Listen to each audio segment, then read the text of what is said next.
Set.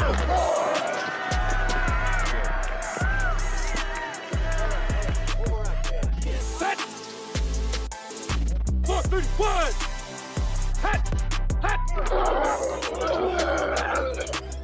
Hey, what's up, everybody? Welcome to the Sunday Morning Quarterback. Today, we are four pastors who love ministry, leadership, and sports. Today is John and Adam's favorite Monday, favorite episode probably we will ever record. Adam, how is your day going so far? It's a great day here in Richmond, Virginia. And I said this last year, this episode, this one right here, is the reason when I was asked, would you like to start a podcast? I said, sure, because today is a great day to be recording on the podcast. And so one question for you boys. How about them Cowboys? And John, it's John's favorite month. John, what do you refer to this time of year as? This is when the delusional Cowboy fan hits reality every time. This is the best time of the year. You know, when you get past Christmas, you wonder, what am I looking forward to? What's ahead? What's the next thing on the calendar? And for most pastors, most Christians, you're just looking at Easter. But then you get a gift from the Lord. And the Cowboys come to whatever prospect they've had, whatever thoughts they had. Was it a catch, not a catch? We always come back to this moment when Cowboys fans come to reality and we get to go, I told you so. So here we are. I told you so. You know, it's almost like being asked, you know, like, what's going on? The sun came out today. Water is wet. 2 + 2 is 4. And here we are in the second week in January, and the Cowboys took a L. Oh, Dad, you know, they're supposed to be shepherds. You think they'd like be pastoring us right now, but they're just like loving our pain. What you got, Dad? I just don't understand about the delusion. Because I have 5 words to say. Just wait till next year. Yeah, next year. Next year. I don't get the delusion. I don't get it. Hey, we had a great year. Now, in reality, it was painful. It was painful. We need to clear the deck. We need a culture change. Some of the things that we all saw glaring, you know, the guts of that defense was exposed. How can you defend Dak? You can't defend McCarthy. In reality, I want to give kudos to Green Bay. They came in. Love played a great game. The scheme was great. The defense, they were pumped, ready. They were playing with house money. And the talent that was there showed. And we just weren't ready. And again, if we're not winning and we're not fired up and, you know, we get down, same thing happens to us every single time. So we got to start all over. You know, if we're gonna wear our victory polos, then we gotta wear our playoff L polos, because that's the true fans. The fake fans are like, oh, they do it every year. We don't care about them anymore. But hey, if you're gonna be a true fan, you got to be there through thick and thin. Here's the bad part, Dad. I think John and Adam were more surprised than we were. On the group chat, John said, "Oh, they actually gonna do this, huh?" And they bought into the hype just like we did, because we were rolling. No. Let's just chill out. First off, it's amazing that your victory polo is also your L taking polo. So let's just call it a polo from here on out. And the second thing is, nobody was shocked, right? What we're shocked by is it was Green Bay, the first number 7 seed to win a playoff game. Yeah, and it was over in the first quarter. Playoffs. But we thought you'd make it past the number 7 or 8 seed or something, and you guys got it at home. It was the what were y'all 8-0 at home? 16-0, John. Just got 16 straight at home. Bro, y'all got a blitz. I was shocked that Green Bay handedly destroyed you guys. Defense got shut down on the best defenses. Nobody was shocked about Dak. Everybody's talking about a top 5 defense all time. Yeah, and you guys just got worked, man. I had the running back for Green Bay fantasy football all year. Never clips 100 yards of rushing. Never had multiple touchdown games. That Walks defense, into Dallas just buzzsaw. It was amazing. We're thankful for it. Well, here's big picture takeaways, and I think y'all can appreciate this. We were the classic talented team that was soft. We were soft. We were fraudulent. Now, I think we admitted we were fraudulent throughout the year when we lost to Miami, when we Are you barely. eating your popcorn, John? John, are you eating your popcorn? Oh, Yeah. John, No, I'm having my cake and I'm eating it too. man. John's got his popcorn. We got Mr. Adam A. Smith down here That is- thinking he's on first take. Hey, let me give you the big picture. Okay. It's Give not me your the big time to picture. talk today. Okay. We don't want to hear the big picture about the Cowboys today. Here's the big picture. You guys have not been in the NFC Championship game.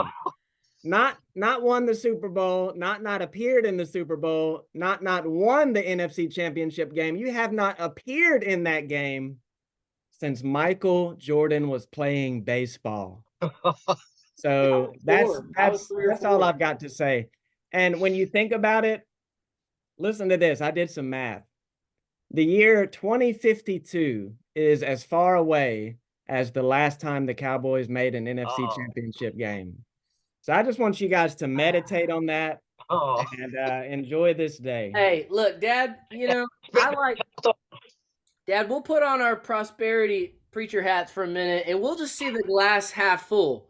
One could wallow in the negativity or one could see the optimism because the reality is we all knew we couldn't beat San Francisco. So people were acting. What? I have optimism. I'll share. So here's the optimism. Ready for this? We already knew we weren't going to beat San Francisco. So people were acting like us getting to the NFC Championship was a Super Bowl. So would you rather, Dad, I got a question. Would you rather get to the NFC Championship and lose to San Francisco and try again another year? Or would you get the worst embarrassing mollywopped in the first round that you ever have and get a new coach? Yes! It's all about coach. Get rid of that regime. Yeah, new regime. Hey, Hey, we got to move on with this because clearly you guys got booted out and we're still talking about Dallas. Two things. One is it's amazing how fast the delusion resets itself. We're already talking about, I'm glad we failed so we can get to the next thing.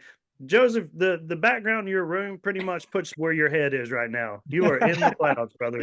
You got to come back down to earth. Y'all took a whooping. You should be embarrassed for a couple months. And you shouldn't be able to pull it back together until it hits maybe May. Okay, we can talk about this again in May. Thank the Lord, it's over. We took the ride. Everybody wanted to get off. Now we can get off the ride. Everybody can say, let's never do that again. I got a question for both y'all. Since y'all have objectivity and we apparently don't. I think it's clear we all think McCarthy's out, which, Dad, can I tell you, the day that I'm going to have the most joy in about 4 weeks from now, we're going to get a text, and it's going to be Adam. You know how he sends those emoji crying? He's been sending us every time he watches C.J. Stroud. Here's what's going to happen, Dad. We're all going to get the da-na-na, da-na-na. Panthers name new head coach Mike McCarthy to save and fix their quarterback. I'm telling you, I'm speaking it into existence. Yes. It will happen. We're not doing that. See, we're not doing that. 12 and 5, Steven. Who's going to go to the Panthers? He'll take McCarthy. We're not doing that today, guys. Here's why. You guys know why I can't stand the Cowboys. It's because they dominate the national media narrative and their fans are everywhere. I told you how back in Thanksgiving, I went fishing in North Carolina, didn't see a soul, and then suddenly sprung out of nowhere were 3 Cowboy fans just out fishing in my spot. I can't stand you guys because you guys think everyone cares about you. So here's why I can't stand them. The Detroit Lions, I'm going to segue this. We're moving on. The Detroit Lions, major American city, starving fan base, passionate football state and city. They won their first home game, playoff game in 32 years yesterday. So we're going to talk about teams that matter.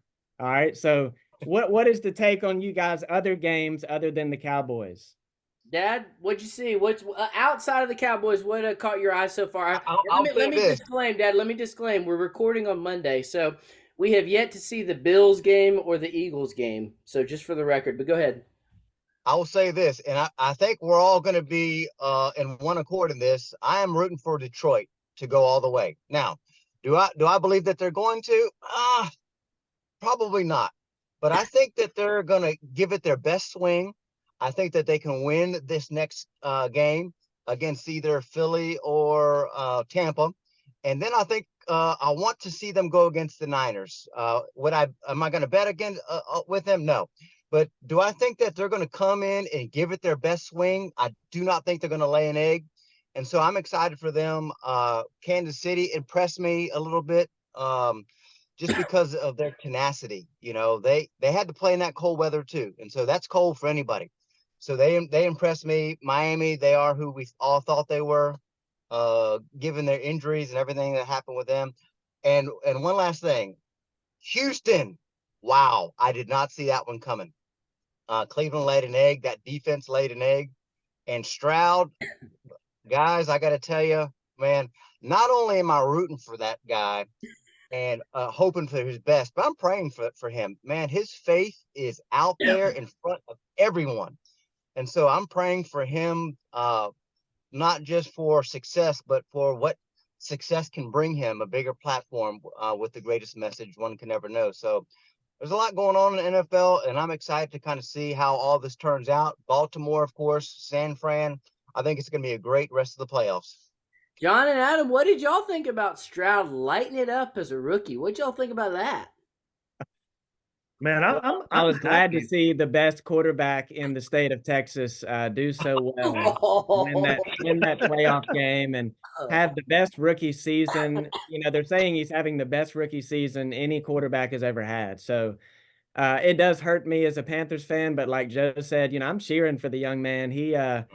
It pains me to see him do so well, to know he could be from my team. But I'm happy to see him doing well. And it was a fun football weekend. The Lions, that was a cool, great story, especially with Stafford and Goff. But what do you think, John? I was watching the games, and I'm not upset about Stroud. Here's the thing. I would have been suspect taking them because Ohio State's turned out some real duds.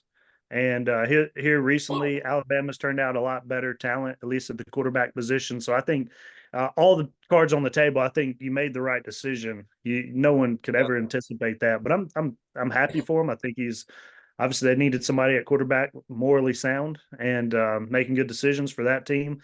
While at the same time, I'm cheering for the Lions. I think if they can get past the 49ers, and it's a long shot, right? Like it's going to be a hard sell, but I think that's the team to beat, and I think that's the only way you're going to win a championship. Although playoff Patrick is out there, he is calling in, and all of a sudden the game elevates when it comes to the playoffs. So it's going to be an interesting shootout in the next couple games. So yeah, I'm cheering for the Lions, even though I think 49ers are still the favorites.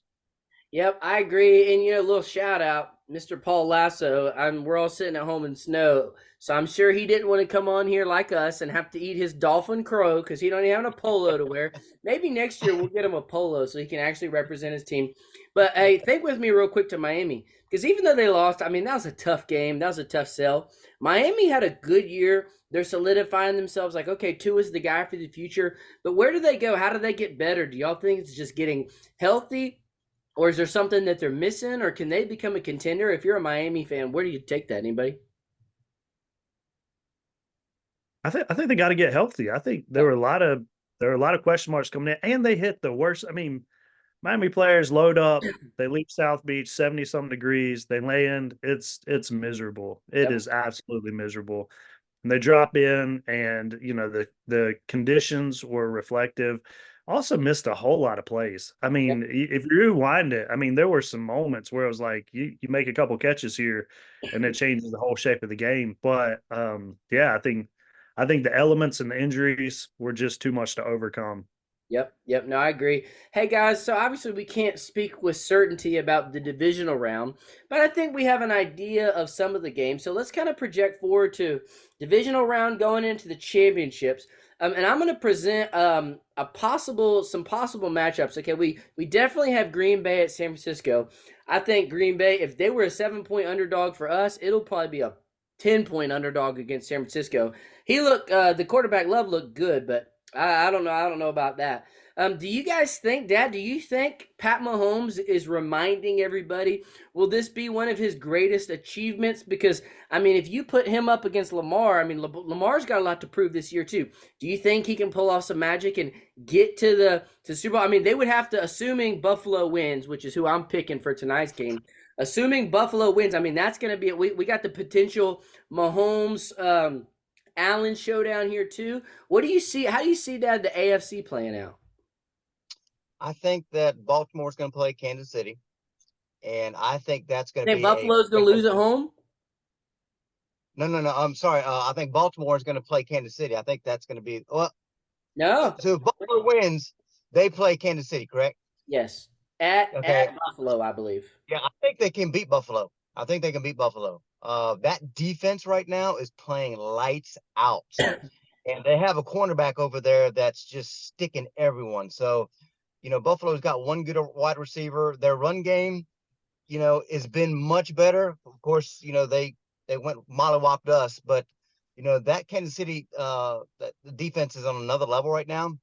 And so if that defense can hold the offense, to 17 to 20 points, I think Mahomes can get the rest of the points to win. So if they end up playing, I'm still going with Mahomes. With that defense, you got to go with Mahomes.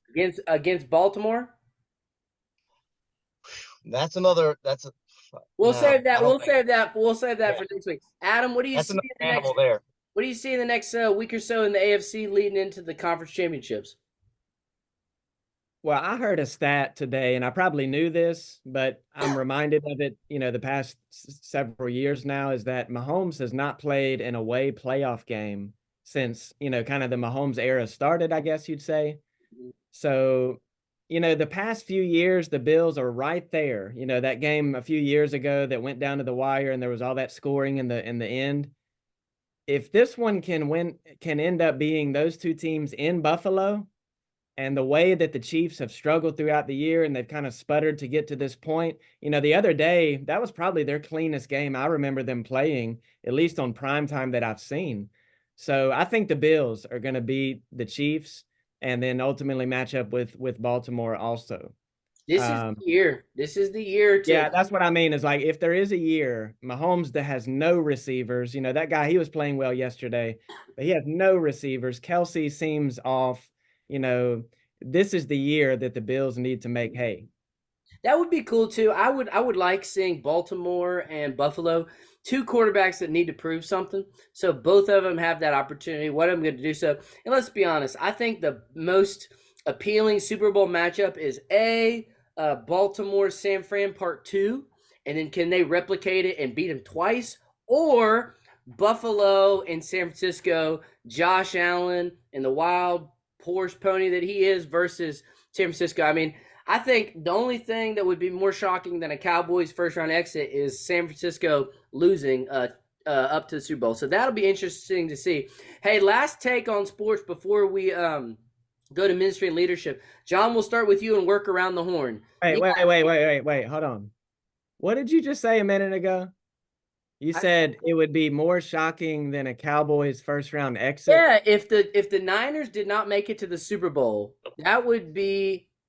Oh yeah, you think the Lions have a shot in the world to beat the Niners? No, they're a. Well, why did you insert that about Dallas as though that's like they can't help themselves, man? They cannot help themselves. Hey, let's just say this: nobody's concerned about Green Bay coming on and putting a beating on any other team. I think the shock is the fact that it was Green Bay, not Dallas, losing. Dallas is a type of team you just stand in the corner, just wait over there and start practicing falling down. Somebody's going to come over in a minute. Hey, the fact is, no.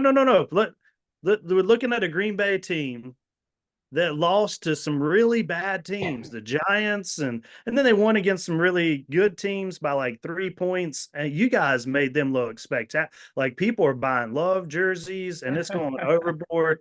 And they're going to come to San Fran, and they're just going to get swamped. Hey, but I've been saying for a while, Adam and I have been on the Jordan Love band because he's got a whip, man. I get what they saw, and Goody or whatever his name is, Gooden host or whatever, and then LaFleur. They're looking like smart guys. Aaron Rodgers had it double whammy last night. One hand, you knew he was dying laughing at McCarthy. He's like, I told y'all. But in another hand, he's thinking, oh, darn, they found my heir apparent, and maybe they were right.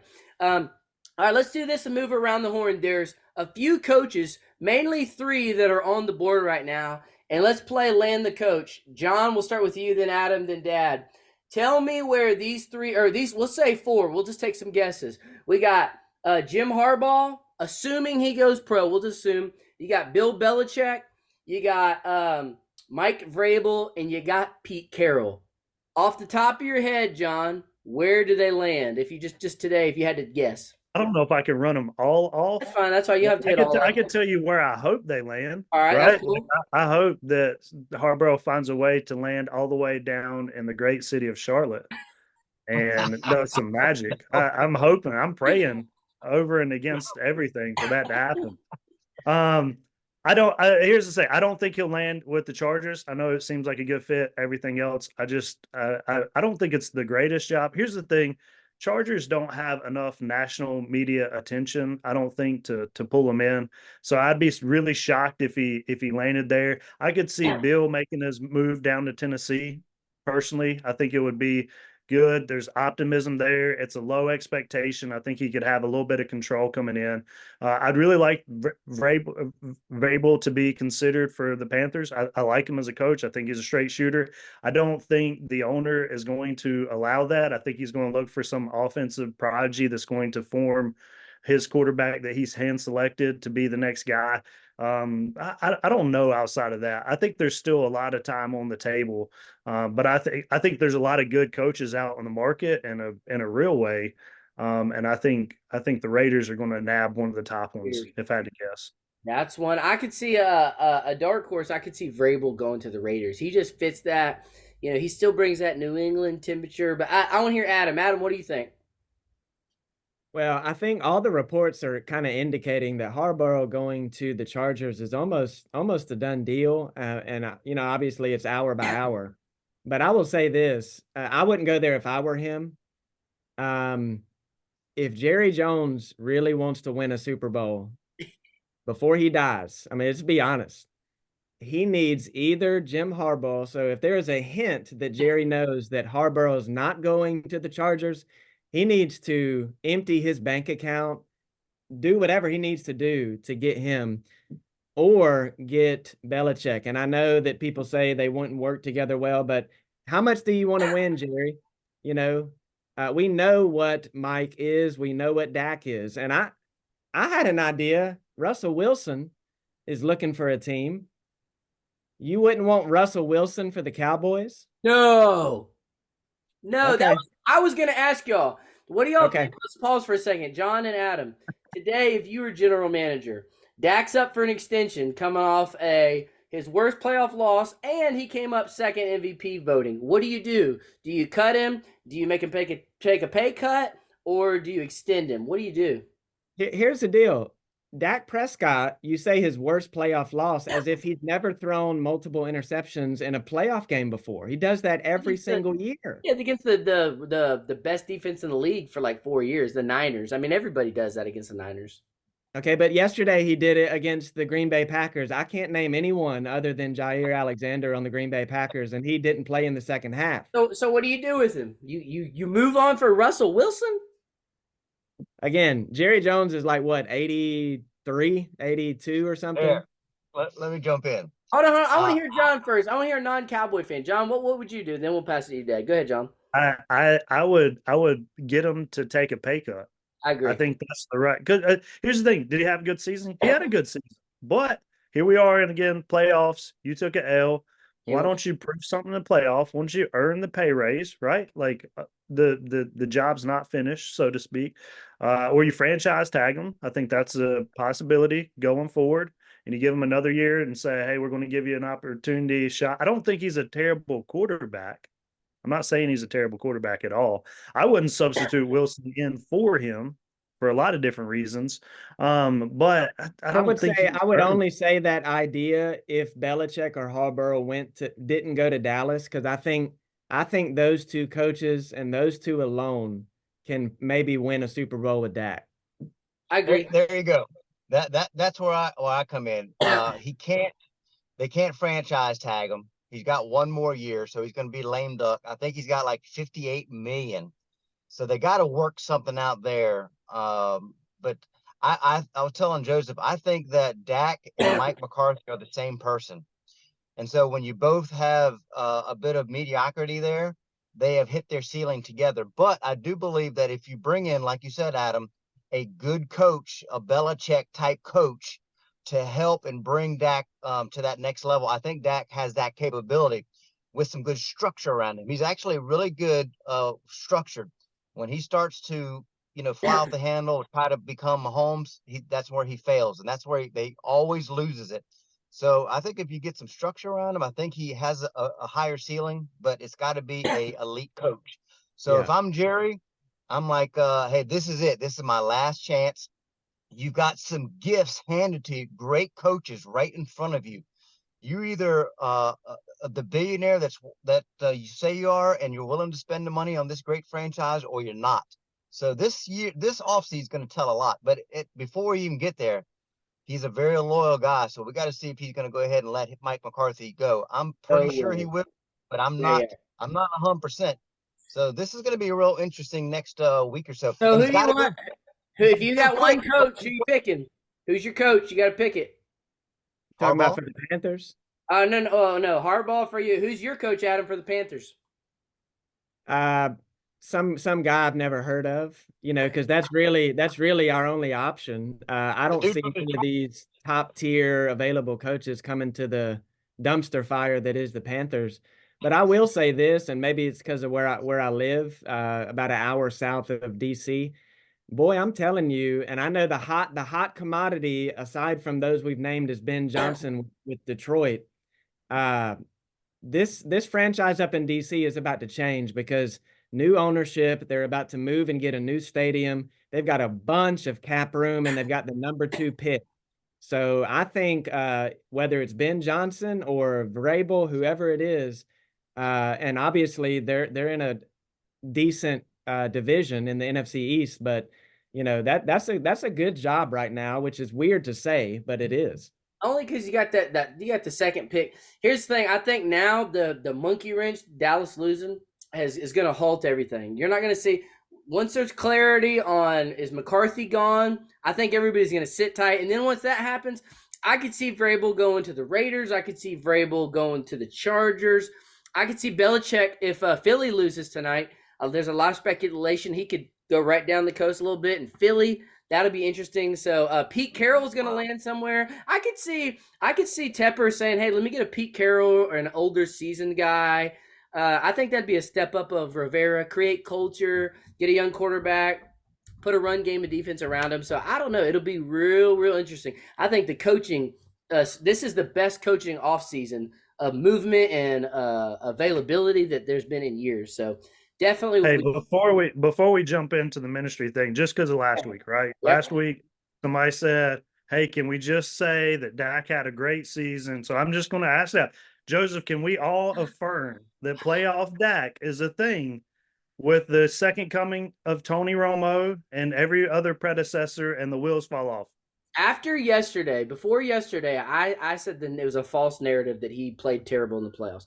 I mean, San Francisco he played bad against San Francisco. As of yesterday, Dak has self-created that the wheels fall off and he's playoff Dak. So I will affirm that. Here's why. It's the curse of Jerry Jones firing Jimmy Johnson. We tried to bury it and put him in the Ring of Honor, and the curse is still following us. So yes, John, today you are right, sir. All right, well, now that we've eaten all of our football crow, my dad, y'all beat him up so bad, he had to jump off. But anyway, let's segue to our ministry and leadership segment and portion. And so, Adam, why don't you take us into our next topic? Yeah, I want to talk just for a few minutes and then get you guys to give your wisdom and insight about unmet expectations. And I want to focus on that because anyone who leads anything, and namely if there are those that are in any kind of vocational ministry, we understand that we have a very high and, holy calling on our lives. And so it seems if you just know people and look at church history, the people that have been most effective are those that have those high expectations of themselves and, have what you might think of as like a holy ambition. And to be careful, it's not, the advertisement of self, it's not self promotion. It's a genuine desire to glorify God in your calling and reaching your full potential. But there is a danger in that, as good and as right as that can be. We're on a sports podcast here, and you think about the greatest athletes who have ever lived. Even in the past week, we've seen Saban, the greatest college coach, walk away. All of these people have this in common. They were highly driven to be great. And so that's good. But the danger is if you place expectations on yourself that maybe they're unrealistic, and perhaps in your heart, you viewed it as a grand, opportunity to glorify God, and you saw the end looking different than maybe it became, that can be crushing to anyone in ministry. And I think that's true just in life also. So in that, we need to learn to not place our identity in our ministries or whatever it is that we're doing, and to also walk with that realization, I'm not in control of everything. And so whether plans fail and don't come to the fruition we thought, or people let us down, or things just don't wind up the way we anticipated, we have to learn to trust and rest that God is still good, and also to trust that his providences are far above what we envision for our lives at times. So it's an interesting topic because I think this is one of those things that a lot of people that lead and lead well internally struggle with and try to find that balance of, I want to be great, I want to serve, I want to give all that I am, but also resting in knowing that, where God has me is exactly where he wants me to be. What do you guys think? John, you want to jump in first? Yeah, well, I think what you're posing, I think, is a really helpful thing because it's almost like walking on this tightrope. On one side, you have the potential for, apathy and failure and despondency, and you looking at it like, man, what happens if I don't achieve the things that are going on in my head? At the other side, you have just as much a greater risk. What if you succeed at what's going on in your head, and what did you not foresee that costing? And somewhere in the middle of that is a happy contentment in the Lord to have dreams and ambitions and be driven to honestly fall into bed exhausted from serving the Lord at the end of the day. But like as you said, kind of carefully parsing out identity as it rests and remains in the Lord and not your quote unquote success in ministry. And so I think for me, just looking at the potential for some of the things I want to accomplish things for the kingdom. I want to be useful to God. I want to be fruitful for the kingdom. I don't want to just sit on the bench and write it in, mail it in. I don't think any of us want to do that. That's why we get along with one another, and we're always looking for ways to kind of help challenge one another and push ahead. For me, though, I think over the last 3 or 4 years, I've really found a great sense of joy and faithfulness and a willingness to fail. I think really good leadership is willing to take failure. Because if you're not willing to take failure, then you become crippled and you just will not continually move forward. And so I think a lot of people have all the tools, they have all the skills, and then they look at it and they're like, man, I just don't want to, I don't want to fail in front of everybody. And if I do that, I'll be done. And so I think with the expectations, those expectations put you at risk for failure and unmet expectations, which is what the great players wrestle with, the great men of God wrestle with. But I think even the failures and the running out on, we read through Paul's letters and it talks about people abandoning him. He had ambition to see these church planted and flourish.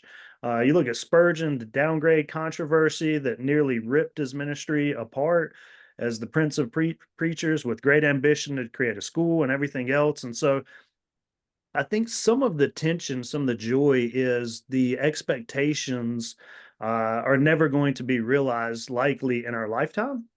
And so we have to be okay with that. And the other side of that is failure is never final.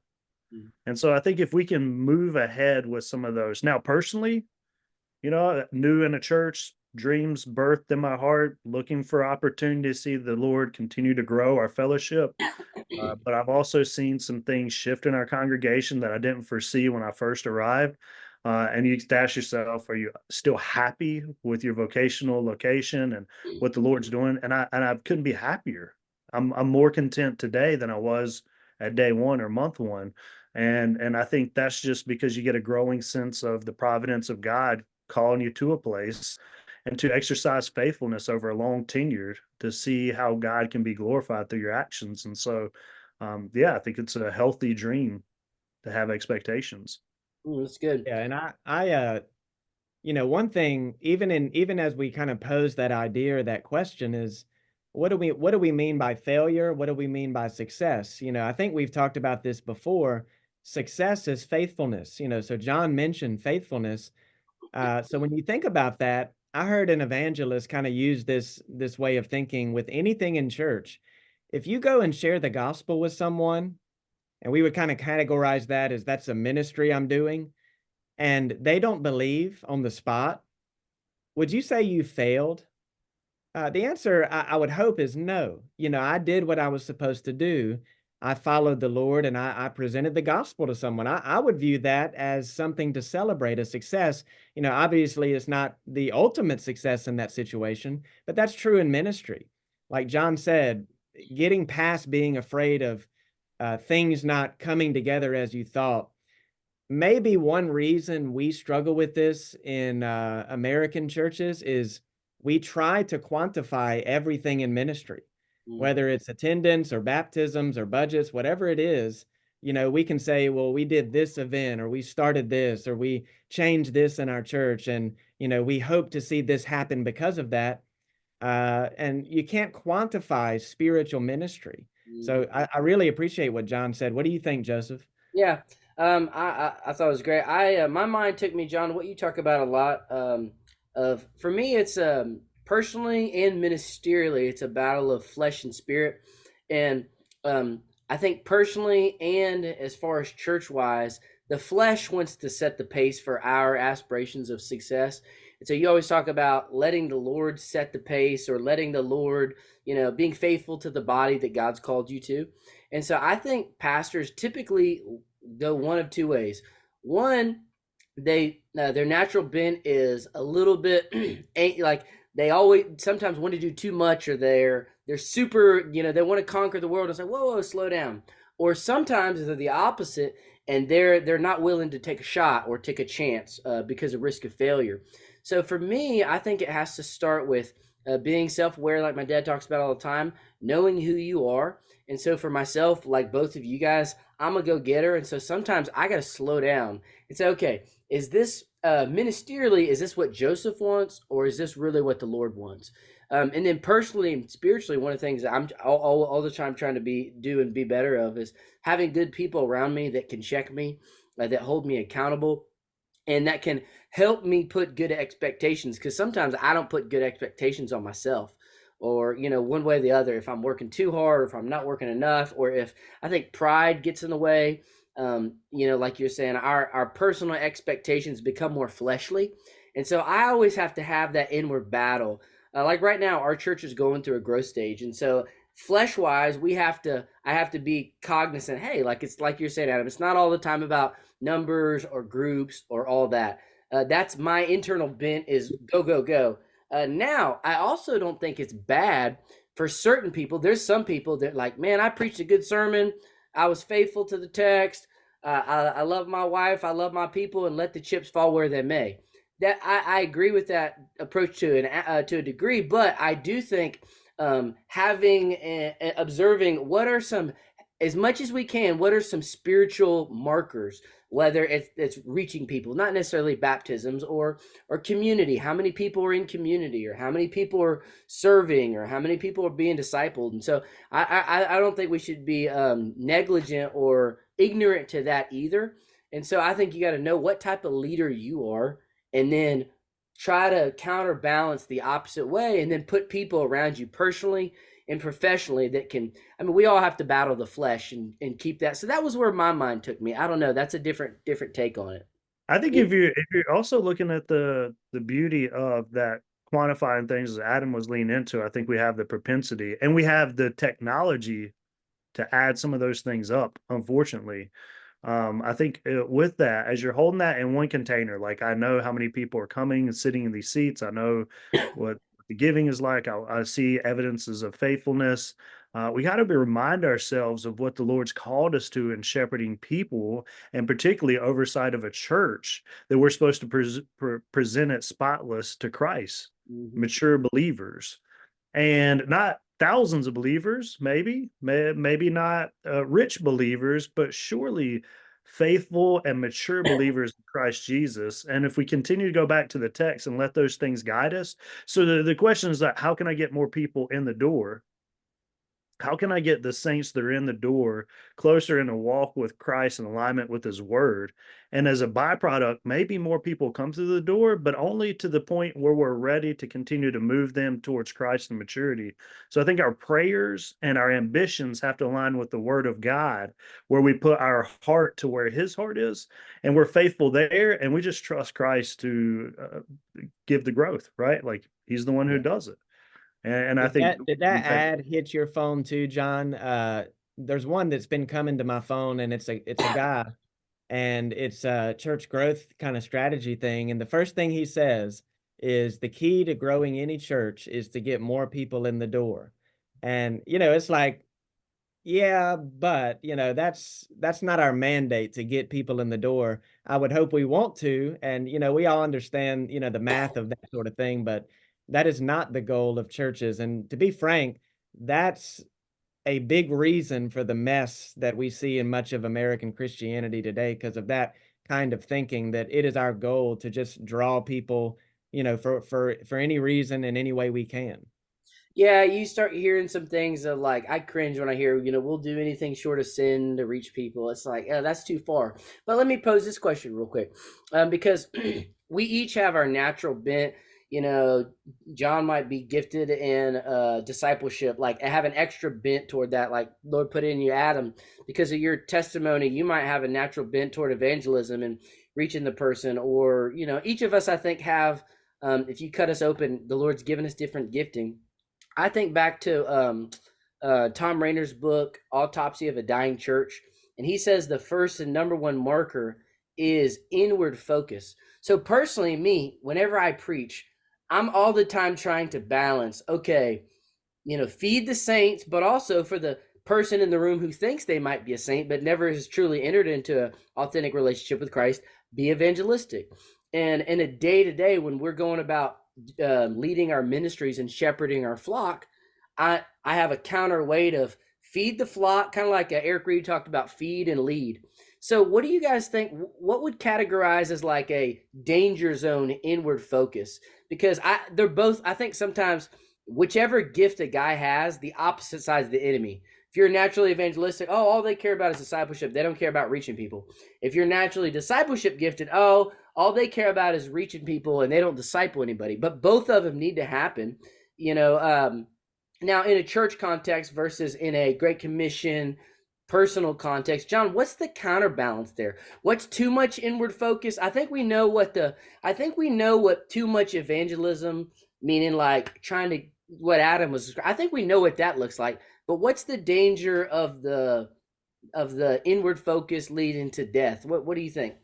Well, I think probably less about an inward focus. I think it's not the greatest term. I think it's self-service.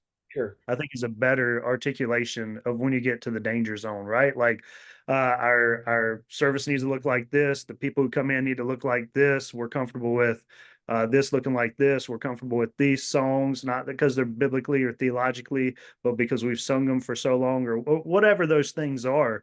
And so I think for a lot of ways, the danger is when you look to serve yourself, when your preferences supersede your ambition to grow in Christ. That's good. Right? How can I continue to maintain my preferences here with this local body instead of continue to walk with Christ? And I think that's a really dangerous spot. I think that's when it gets to the point of death and dying. I think inward focus, as some people characterize it, meaning I'm growing in the Lord, I'm investing in the faith of my brothers and sisters in Christ, I'm encouraging him through the one another's. I think some people would couple that in with the inward focus. And I think that would be false, because we're supposed to teach and to train and equip each other to not be tossed by every wind of doctrine. And so I think deep teaching towards one another should lead to expressive evangelism Yeah, out in the community as you begin to really be enthralled with God.